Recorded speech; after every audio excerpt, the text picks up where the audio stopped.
Okay, so it's 8 o'clock. Why don't we get started? And I think people will probably as well kind of start joining in.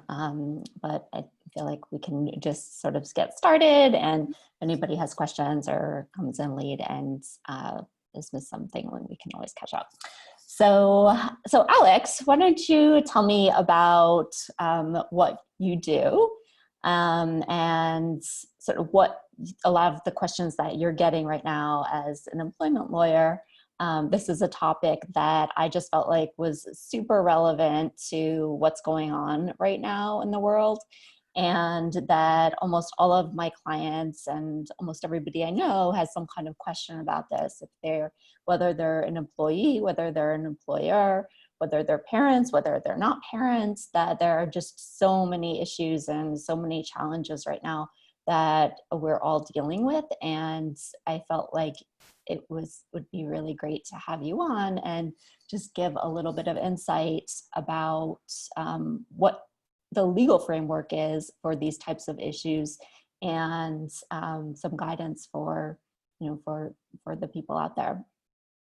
Great. Well, thanks so much for having me, Shannon. I think you're absolutely right that this is questions of parenting and work are always salient, and in the pandemic especially.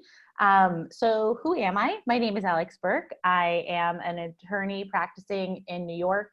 I live in the Hudson Valley and our office is based in the city, but we basically represent people all across the state. And I work at a small firm, Berke Law. It's 3 lawyers. The boss is my mom, so it's and also my boss with 30 plus years of legal experience. But I think that we've dealt with all these issues for us and for our clients. I also am a mom of a 2-year-old, so I have been really living all of these questions. We as a firm do all kinds of employment law, and for employers and employees, which is a little bit unusual, but I think really great always, and especially now, because we have really hard questions to answer as a society. How do we manage a situation that our laws and our practices really don't address? And often employers are trying to do the right thing and can't figure out how. And often employees are trying to survive and can't figure out how.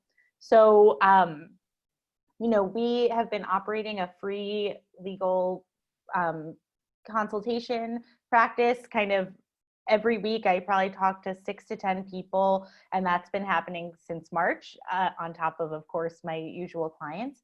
And so through that, I've been getting a lot of questions from parents, really ranging from what do I do? How do I manage this? Why am I the only one who's not allowed to work remotely? Why are my colleagues being allowed to work remotely? How can I possibly go into work if my kids don't have school? How do I tell my work what my schedule is going to be when I don't know what my kids' school schedule is, or I don't know if they're going to be going in person? And a lot of questions about fears about safety as well for themselves and their children, whether or not that has to do with their kids' schooling. It's really about being concerned about re-entering the workplace, and employers being concerned about how do you get people to re-enter the workplace safely. So I wanted to kind of talk through a couple of key frameworks. I love the idea of a legal framework. I love the idea of frameworks in general. Personally, I will say that I think since March, I've struggled almost every day to try and attach frameworks to every sort of decision relating to COVID and my personal life, and my even forget work, just for making decisions about how do I decide my risk analysis and all of that. And I think that sometimes creating a framework is simple, sometimes a framework is there, and sometimes it's not so simple. And I think one of the things that's complicating for this is that there are different frameworks, right? There's different sort of legal paradigms that are overlapping in a lot of these issues. Yeah, so I think, I've said this before today and I'll say it again, our laws don't really match our needs, right? So I think that it's really important to recognize that there's one specific law that's been passed. It's FCRA, that's what we call it, FCRA, the Families First Coronavirus Relief Act. That is the one specific COVID law that deals with whether or not you can take leave relating to COVID, right? So basically, FCRA applies to all public entities regardless of size, and it applies to employers with 500 or fewer employees. And if you have 50 or fewer employees, there are certain exemptions that the employer might meet the exemption, and therefore FCRA might not apply. So the first question I think for relating to FCRA is, if you're a parent who needs some sort of leave, say to manage childcare, unrelated to illness, everybody's fine and well, but you're homeschooling, you have a partner, or you don't have a partner, or you have a partner who's also working, and you're trying to take care of your children without childcare, right? So FCRA is the law for you. So the first step is, does it apply? Does my employer have to offer it? Has my employer mentioned it to anybody? They are supposed to provide notice to employees. Now, the way that it works is, I'm going to kind of oversimplify, and I'm happy to take questions as well. But generally speaking, the idea is that unlike other leave, unlike the federal FMLA, the Family Medical Leave Act, which is our other federal framework for taking leave for care of another or for yourself, that is unpaid. This is paid. FCRA is a paid leave, but it's paid by the employer. And there's 2 weeks of fully paid leave, and there's up to 10 weeks of leave paid at 2/3 of your salary. And the first question is, am I eligible? Why do I need to take leave? If you are theoretically, if you're able to telework, then you are not able to take this leave. So it's really about the inability to work due to your childcare needs. And it might be that you're unable to telework all of the time because you have to spend some time with your kids supervising and caring for them. In that case, you can think of taking it intermittently, which means that you don't have to take all of the 10 weeks of parental leave for childcare related purposes, because at the same time, it doesn't have to be 10 straight weeks. You might work with your partner to arrange that you'll take afternoons, they'll take mornings, you'll take Monday, Wednesday, Friday, they'll take Tuesday, Thursday. And then you want to talk to your employer, and they have to agree to allow you to take the leave intermittently. Wait, can we back up just a second? Yes. Because, so did you say that this doesn't apply if you're able to telework? Right. So if you can telework, then it might apply. If you can't telework full time, like there might be a way for you to say to your employer, yes, I can work remotely, but I can't be sitting at my desk. I have to spend some time with my child, and I can't be here and there. In that case, you should be able to work out some form of intermittent leave. But I think the challenge is if you have an employer who feels like, oh, I'll just be flexible, but they're not really going to be flexible. And I should say that our firm has been monitoring, because it's the one federal law related to this, related to COVID and dealing with the fact that people need to take leave during this time. There have been lawsuits about it. And what we're seeing in the lawsuits, we're monitoring every week, like who's filing lawsuits related to FCRA. And it's a lot of people going to their boss and saying, help, I need to take some leave, and the boss firing them. And I bring that up because traditionally, the concept of employees having a life outside of work is not something that employers really value, right? We have this idea in our culture of, the perfect worker, the ideal worker. They spend all their time on work and they focus on it entirely, and they're not taking vacations, they're not taking sick leave, they're not dealing with family members. They're just about work. And so whenever employers have to allow people to take leave for whatever reason, there's always a tension there because employers employ you to do a job. And, if someone's going to say, I need 10 weeks off, of course, in the scheme of things, it's more than possible. And people do it routinely and come back to work. And there's a lot of information about how people who take leave for family, to care for family, young or old, actually come back better and more kind of connected to their job and more engaged. And it costs employers a lot of money to replace people. But at the same time, that's not always the first thought, right? Employers are scared. What am I going to do without you for this time? How am I going to manage this? This is something hard and I don't want to do it. So add on top of that already existing situation, the fact that we have a new law that went into effect April 1st that's still sort of changing all the time.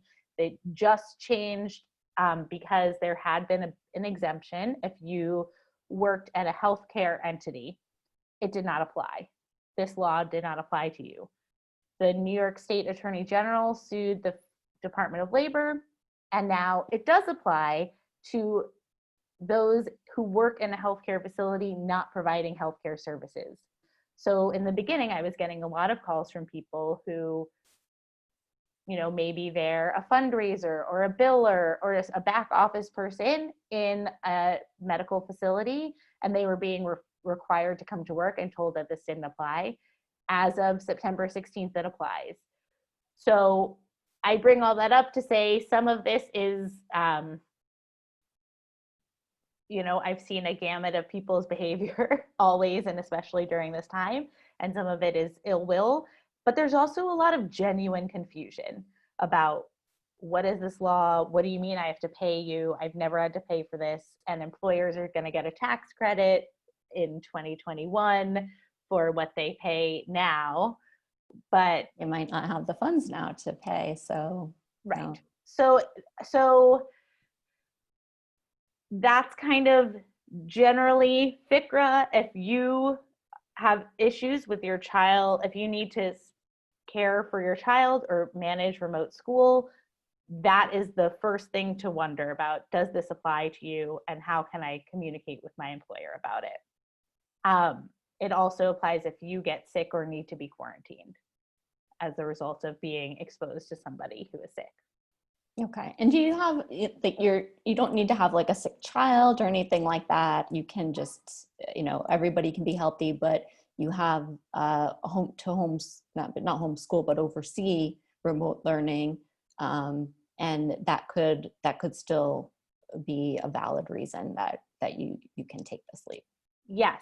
Another wrinkle that has arisen is this question of, well, some school systems are hybrid, where some students are remote, but you have an in-person option, and parents, for a variety of fair reasons, are not choosing to send their kids to school, but they might have the option to. Now, if you have the option to send your child to school, but you choose to homeschool them, it is possible that your employer will deny you this leave on that basis.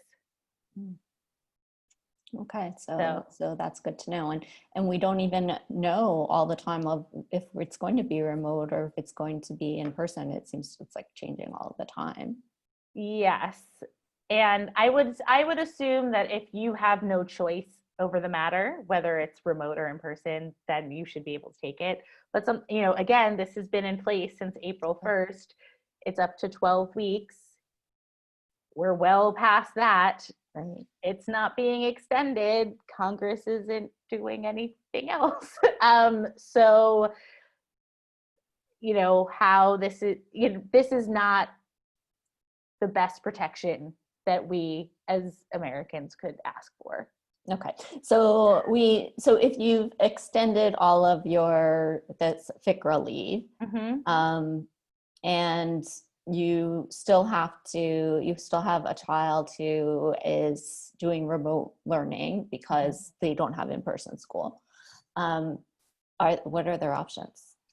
So that's where the the interlocking frameworks come into effect. So basically, like I said, this is the only specific law, but there are kind of two big ideas to consider. One is this concept of reasonable accommodation. So, and the other is discrimination law. So let me actually start with discrimination first, because in this framework, in this conversation, everybody's it's just about managing school. So as a parent, in New York and in some other jurisdictions, there is the concept of family discrimination, discriminating against someone on the basis of their familial status. So in that instance, it might be that you could claim specifically, I'm being discriminated against because you're not allowing me to care for my child, because you employer are not allowing me to shift my schedule, work remotely, etc. But it more likely is going to be successful for you to argue with the employer about your needs if you're being treated differently than other people on the basis of your familial status. So-and-so is being allowed to work remotely, but you're telling me to come in the office and we do the same thing. Why is that? So again, this is not a very perfect and wonderful situation. And in this environment, the goal is really to work with the employer and keep your job, as opposed to coming up with a reason to argue for why you were discriminated against after losing your job. I should say that, speaking to employers helps. I've definitely I work with some employer clients who, they want to do right by their employees and they're trying to figure this out as well. So I think that depending on who your employer is, trying to have an open dialogue where you come to them with some ideas for how you can shift what you're doing and meet their needs while still meeting the needs of your family. Without the requirement, without them having to do it, they still might do it because you're not the only one. This is not a problem just for you. It's probably a problem for multiple people in the workplace. And hopefully they value you and you can demonstrate that I'm still providing value to you through my work, even if I'm not doing so in, 9 to 5 at my desk in my office. Okay. So what we've talked about so far is sort of the situation of everybody's healthy parents, healthy children. How does that change if, say, you have severe asthma or you have some kind of heart condition and you are particularly susceptible to the more severe consequences of COVID? Great question. So that I mentioned the term reasonable accommodation. Reasonable accommodation is a term of art, right? So it's this concept that if a person has a disability as defined by the ADA, the Americans with Disabilities Act, or within your state or within your local municipality laws, there are more expansive definitions of disability. You can ask your employer for a reasonable accommodation, which is basically saying that you need a slight change to your work. You can still accomplish the essential functions of your job, but you need something to change to allow you to do so safely. And asking for a reasonable accommodation from your employer is supposed to trigger what's called the interactive process. So the employer is not required to give you whatever you ask, but they are required to communicate with you about what you need and say, well, you're asking, there's many, many things that could be a reasonable accommodation. You could ask for paid leave, you could ask for unpaid leave, you could ask for a schedule shift to work remotely. You could ask to switch positions if there's an open position. Those are all possible accommodations. And the employer doesn't have to say, yes, you've asked for paid leave, I'll give you paid leave. But they are supposed to talk to you about what is possible. And if something is not possible, they're supposed to give you their legitimate business reason for why it's not possible. Why it is that if they give you the accommodation that you're requesting, they cannot, they can't run their business or organization. Now, the concept of reasonable accommodation is only for your own illness. It is not, or underlying condition or disability. It is not if your child, parent, spouse is has high risk and is someone who you're in contact with and concerned about getting COVID. That's an interesting point. And that's something that has been a lot of people. And I think that often as an employment lawyer, people will call me and it doesn't really make sense to them, right? People are calling me like, well, my husband will die if we get COVID and I don't want to go to work and expose him to it. That seems very clear, right? As humans, we understand that, but the law doesn't understand that. And so employers don't have to. The law wasn't written for this purpose, right? Yes, it's sort of like we're using this law that was written really for other purposes for a situation for which it was really not foreseen. Exactly. And I think that, that's why fear of COVID, fear of getting sick doesn't allow you to get an accommodation, although that fear is valid, right? But having an underlying condition that makes you more susceptible to COVID is a reason for a reasonable accommodation. I will say that, what we've advised employers, and, it's not just us, I've talked to other lawyers about this, is to use this idea of the framework of a reasonable accommodation. The employee comes to you and tells you why they need something. You, as the employer, assess, can I provide this and allow my work to continue? There's some jobs that can't provide it, right? They need you there. I've been getting a lot of calls from teachers. Schools are understaffed. How is a school supposed to teach if they don't have any teacher, if students are in school and they have no adults in the school building? That's really interesting. So teachers who have a health issue could really be in a tight spot then. Yes, absolutely. They are in a tight spot. And I think that kind of leads to this other framework, which is safety. What is your job doing to keep you safe?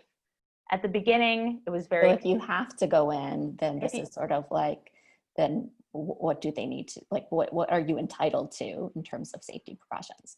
Yes.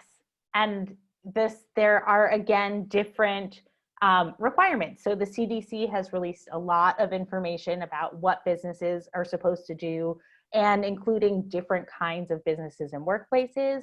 In New York State, they have even further safety plans. And in fact, your employer is supposed to provide you with a safety plan, and you're supposed to sign off on it. And different kinds, like for lawyers, bar associations have provided some information as well. So different kinds of professions have given other ideas for standards and ways to make the workplace safe. So, I'm seeing a lot of teachers who have underlying health conditions, and the accommodation is great. You'll get an N95 and a face shield. And we're maintaining social distancing. But then the question becomes, but are you? What if everybody isn't wearing their mask? Who's ensuring compliance? What are your rights if that is not being followed? And I think it gets really complicated, and we're kind of going in and trying to make arguments about it. And what I'm coming up against in all sorts of areas, all sorts of professions right now is employers have a great defense. The idea of the legitimate business reason. What is their legitimate business reason for not giving you what you are asking for treating you in this way? There's often going to be a legitimate business reason, which is, look, it's a pandemic. We don't have any money. We don't have this. We need the staff. So does the legitimate reason, business reason, does that apply to the protections, or does it apply to the reasonable accommodations, or does it apply to both? So the idea of a legitimate business reason, that's kind of, it certainly applies to accommodations, why we can't accommodate you. And also in discrimination, often you're kind of going in and trying to make the argument, well, you're treating me differently because of my protected status, because I'm a parent, because I'm a person of color, because I'm a woman. And if the employer can say, no, I'm not, I'm treating you differently because this is your role, and that's how we're looking at it. If that's the case, that's a kind of, the employer can demonstrate that discrimination was not the underlying reason that they made a decision. And I guess what I'm seeing is pre-COVID employers, especially, I practice in New York. New York City has a very progressive human rights law with high damages that employers are concerned about paying. And so, if there's a case that, you never know if a case is going to win, right? But if an employee has a pretty good argument or a maybe good argument, the employer might have settled and just kind of like, we don't want to deal with the risk. We don't want to deal with this. In this environment, employers are not settling that easily. They're thinking, I'm making big decisions about, every decision I make impacts all of my employees. And if I make this for one person, I'm going to get hit with other questions, and I have a defense, and I'm going with it. Yeah. Yeah, it seems like everybody's in a really hard place right now. And so in terms of the protective measures, like the personal protective equipment, I guess we would say, what is that, like, where do those protections come from legally? So, you can't, so that's a good question. And the way I think about it is, the guidelines have been created by the CDC, and if the workplace does not follow the guidelines, you can file a complaint with the Department of Labor, the US Department of Labor, which has not been doing so much lately to protect the rights of workers. They recently fined one of the meat packing plants where many people died because of a coronavirus outbreak, something like $13,000. So not the best option, which is, in New York State, like I said, there are state safety plans that are supposed to be followed. So you can complain to the New York State Department of Labor, which has been, I assume, taking more actions, but I'm not fully up to date on those. But they are more generally, protective of the rights of workers. So it's not as simple as saying every workplace has to provide you with an N95, has to maintain social distancing, and if they don't, this is the very clear mechanism to make sure they do. Wow. Okay. So it seems like New York definitely has some stronger protections. Mm-hmm. And you said that each employer has to implement a plan? Yes, you're supposed to implement a safety plan explaining how you in your physical office space are going to keep it safe, which might mean you can't have everybody in the office at the same time. So how are you going to stagger who's there? Where are you going to wear masks? How much, you're going to be putting up signs about hand washing and other protections. And Sorry. Can you, like, how are you supposed to know what that plan is? Or so your employer is supposed to provide it to you. And so I think it's a good idea to ask the employer. And I would say that, another kind of protection that isn't explicit but is there is workers' compensation, right? So if you are injured on the job, you are entitled to workers' compensation, and employers pay into a workers' compensation fund. So there's some, employers don't want you to get sick at work, and if they cannot demonstrate that they have a plan, that they've worked hard to implement it, that they're actually doing something, then they might, and you get sick at work, or you get sick and you can show I'm really going only to work, then they are going to have to pay out for workers' compensation. California had created a law earlier in the pandemic saying that the presumption was that if somebody got sick and was working, it would be presumed that they got COVID from work. Other states are not that aggressive about it, but that's another reason why employers do want to maintain safety and have a reason to provide safety protocols. I would also say that in this situation, with safety concerns and questions, I really do recommend that people, there is some safety in numbers.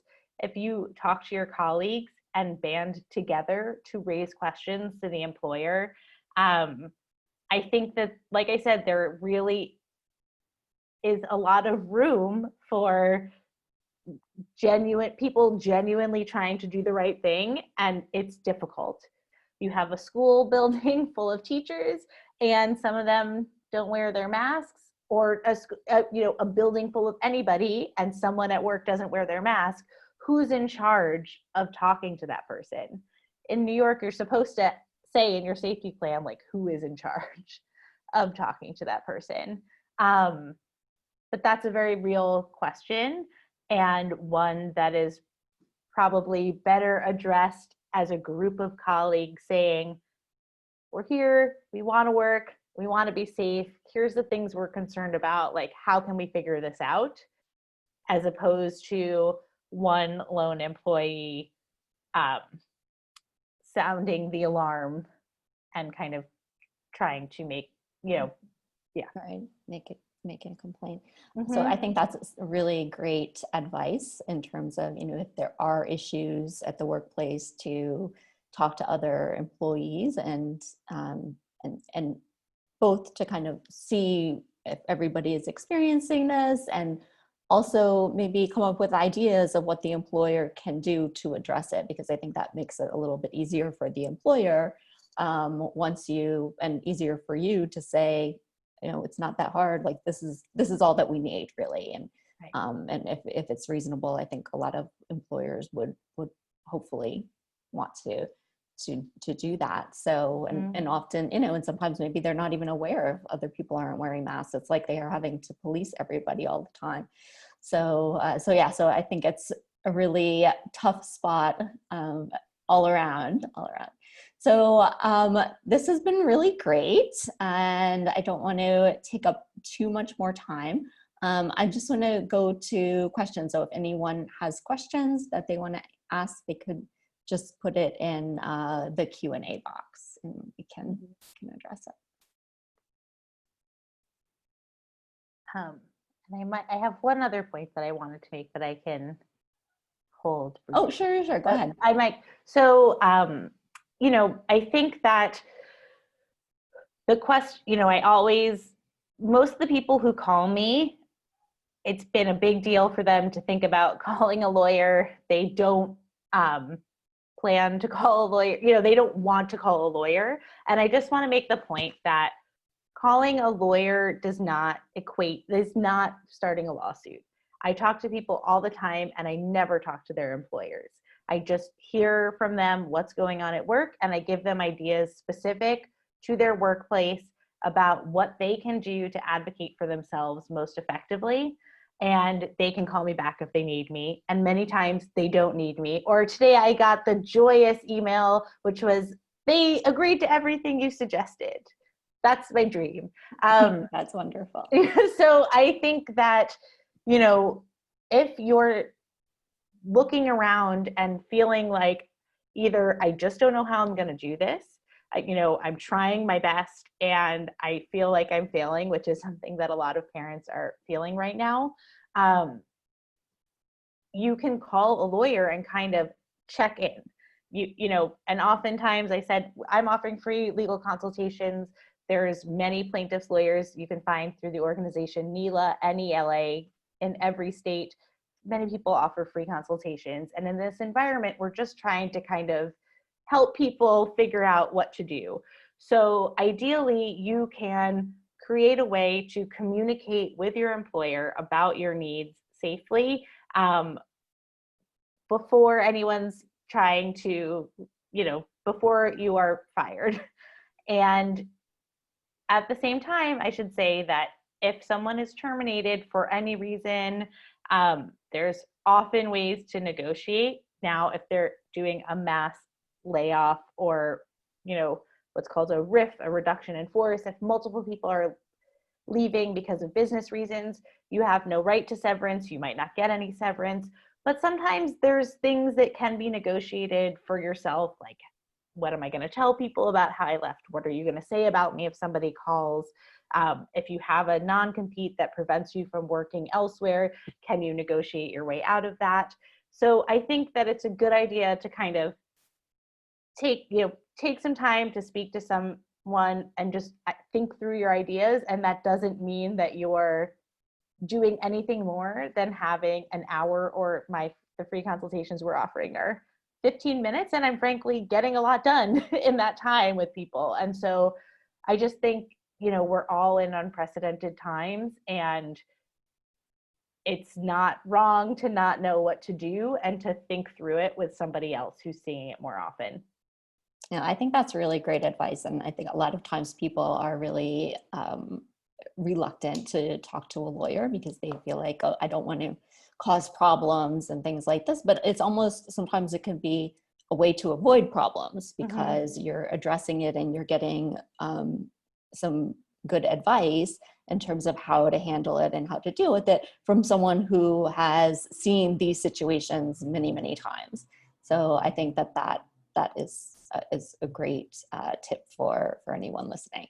So I do have a question that came in. It's a question about pregnancy. If I'm pregnant, is there any protection for me against having to go into work and possibly being exposed to COVID? Great question. So pregnancy is kind of a basis for requesting a reasonable accommodation. So that framework of pregnancy is there.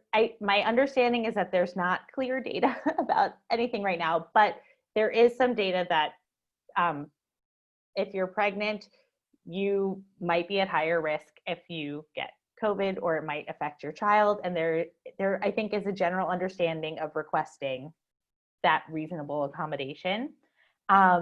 So I think that going to the employer in that framework and asking to be accommodated is a good idea and something to do. And many times when people are pregnant, sometimes they will tell their employer, even before they tell their family, which I don't generally suggest, except for a situation where you really need an accommodation and you need to disclose that to them.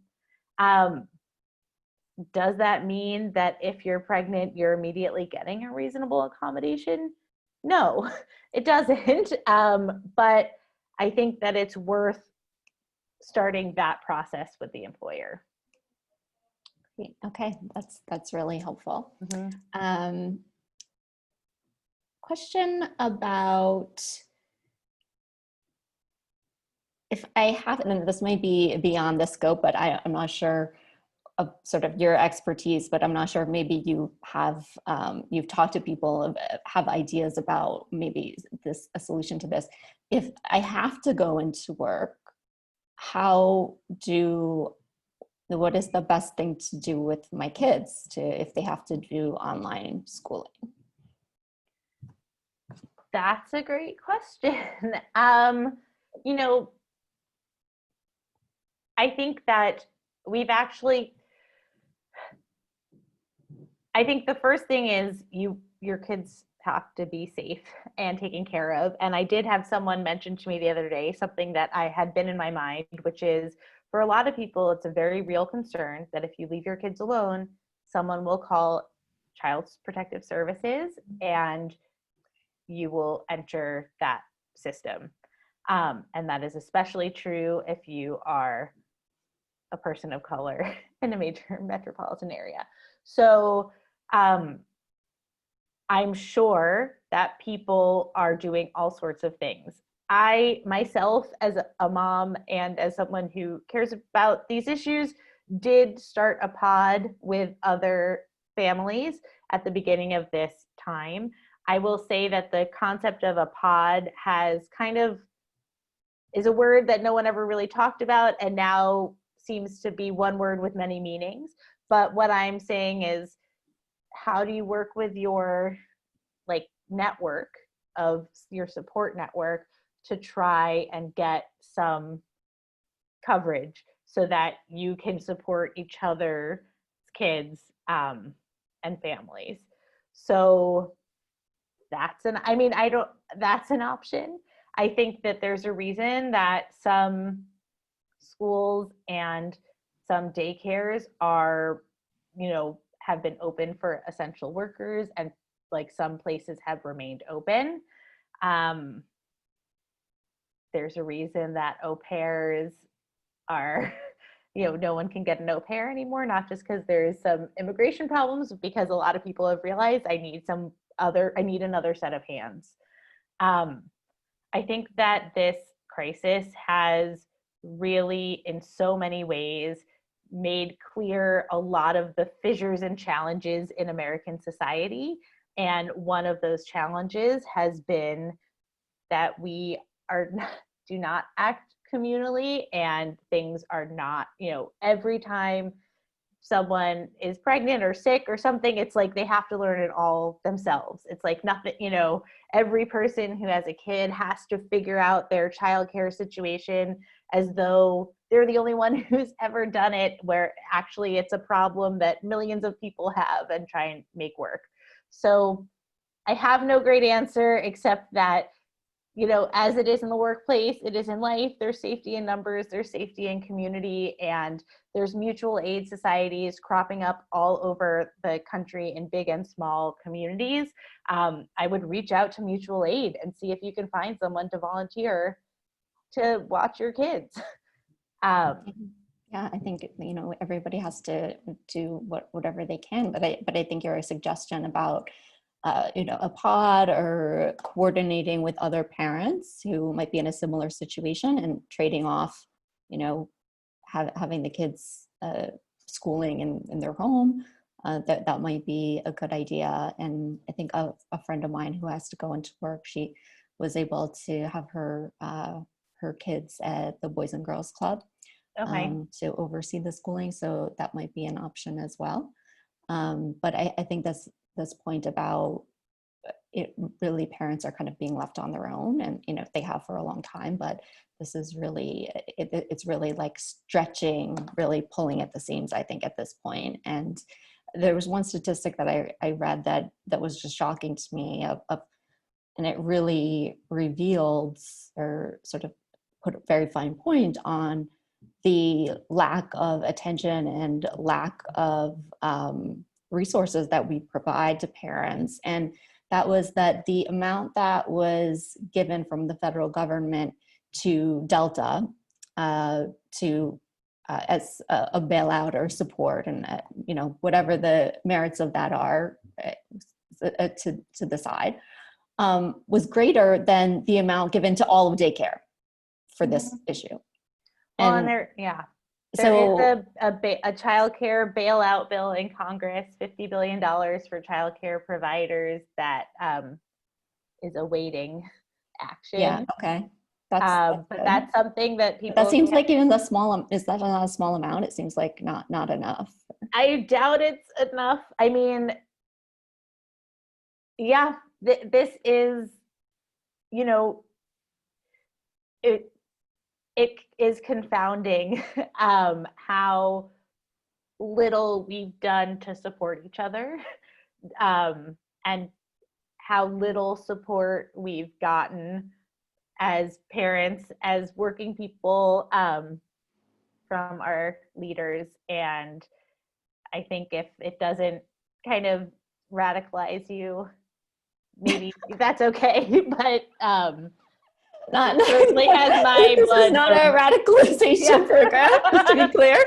That's true. And I shouldn't, but I think that the issues of as an employment lawyer who has worked with the questions of parenting and work, and for prior to this, the reality is our society doesn't value parenting and everything is at odds. And now it's this more than ever. And, what are we going to do? I saw a statistic that 4 out of 5 families had no outside help from something like March until it must have been August.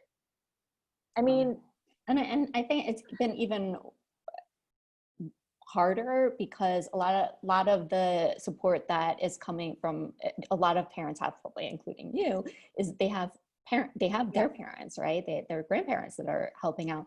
But now during the pandemic, it's really hard because we don't want to be exposing older people, especially if you have kids going into school or going anywhere, and then they're with the grandparents, and then they're exposing people who are vulnerable. So I think that has even exacerbated a situation that already was, is really hard for so many people. Yeah. So on that note, I would just say, definitely, if you support in kind of parental leave or support for these policies, definitely let your elected officials know that that's a great thing to do. One thing that you can do, and also if you have any concerns or questions, that you should feel free to reach out to a lawyer. And like Alex said, she's giving free consultations right now. So I think it's just a really great thing that you're doing to help people who are struggling with these issues. So I commend you for that, and I hope that that provides a little bit of help to so many people who are dealing with these issues. So thank you so much for coming on, and I had such a great time chatting with you, and we'll have to revisit these issues and more in the future. Thanks so much. Okay, take care, Alex. Bye.